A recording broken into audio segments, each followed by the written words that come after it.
National Bureau of Investigation laging handa, parang mga Boy Scout, Giselle, laging handa na tugisin si Senator Bato de la Rosa. RH15 Giselle Ricafort, ibalita mo yan, Giselle. Ms. Kay, lagi raw nakahanda yung National Bureau of Investigation na tugisin si Senator Bato de la Rosa. Ito yung iginiit ni NBI Director Attorney Melvin Matibag sa ambush interview dito sa tanggapan ng NBI sa Pasay.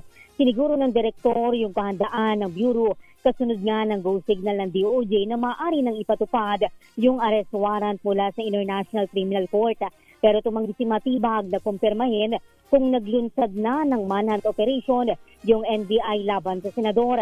Nang tanongin naman kung negatibong simulan yung operasyon ngayong araw, sinabi ni Matibag na lagi naman daw positibo yung kagawaran. Nangako ang direktor na maglalabas ng opisyal na pahayag yung kagawaran tungkol sa direktiba ng Justice Department. Pakinggan natin. Nag-launch na kayo, sir, ng ano? Hindi ako nakapag-launch eh.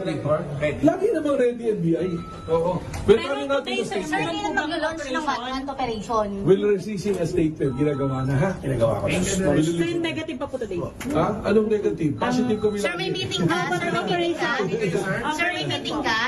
May meeting ka, sir, ngayon? Ngayon, may date kami ng asawa ko. We'll come out with a statement. Thank you. Okay? We'll give you a statement. Ingat po, Direk.